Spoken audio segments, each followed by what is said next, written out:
Most of us learn about the cosmos from the luxury of our armchair at home, but a select few have been into space, and only 12 have walked on the moon. Kate Botley has been to meet one of them. It's one small step for man, one giant leap for mankind.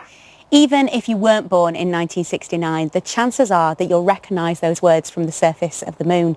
But there's another voice on the recordings, and that's the voice of the man that I'm about to meet, Charles Duke.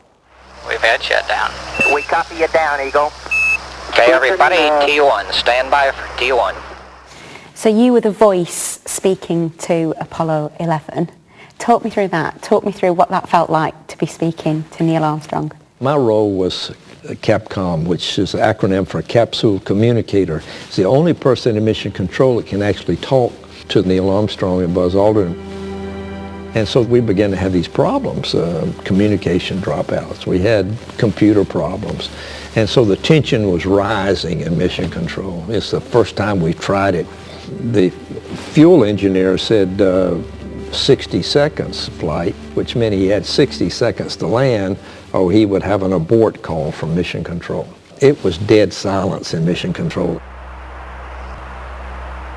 And about 13 seconds later, I heard Buzz Aldrin say, "Contact, engine stop." Okay, engine stop. We copy you down, Eagle. And we knew they were on the ground. What did that feel like? Oh, it was a relief. The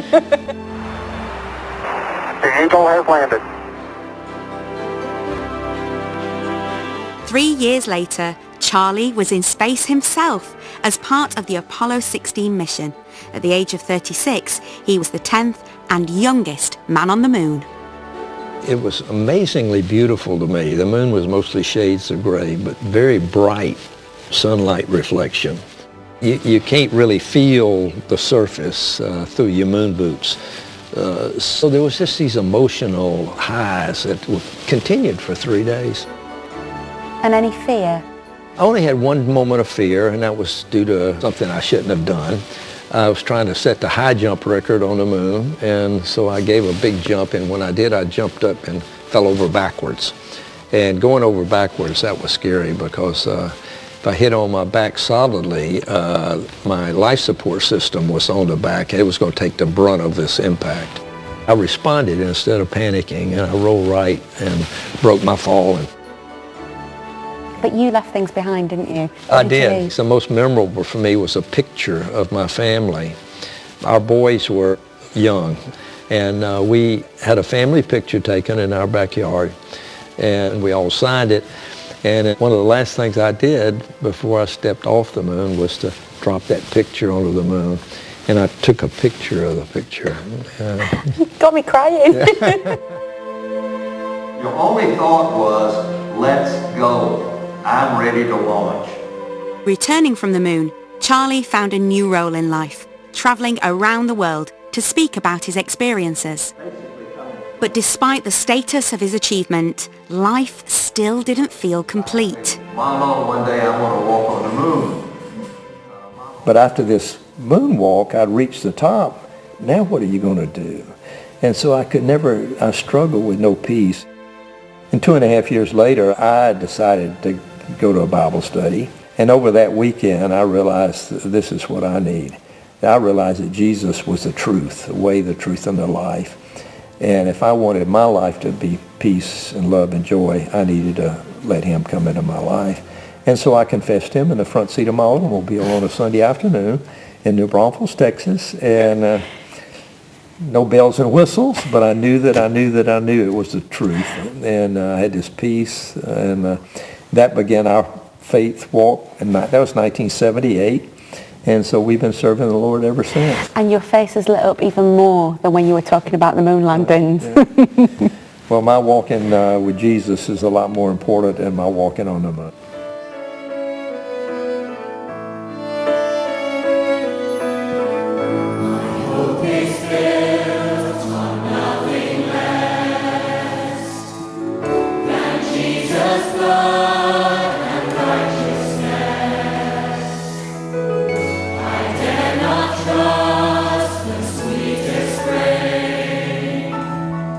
But holy trust in Jesus.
That's almost it from the National Space Centre here in Leicester. Next week, to mark World Mental Health Day, Catherine Jenkins joins a Christian retreat walk in Winchester that aims to restore mind, body and soul.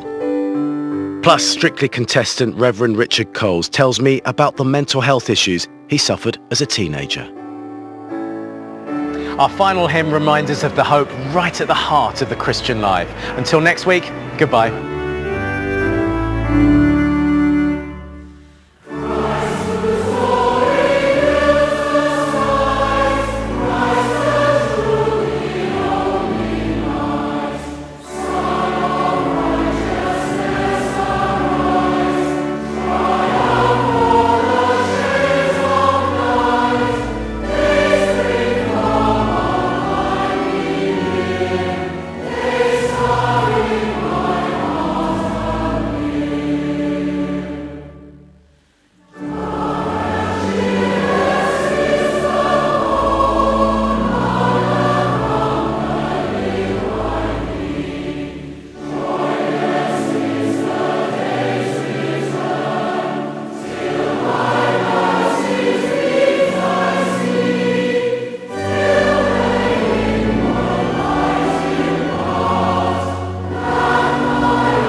With UK medal winners in the studio and a look back at last night's closing ceremony, the Invictus Games is at 10-5. Next though, one man is shocked when he sees his body age, but can he reverse the effects with How to Stay Young?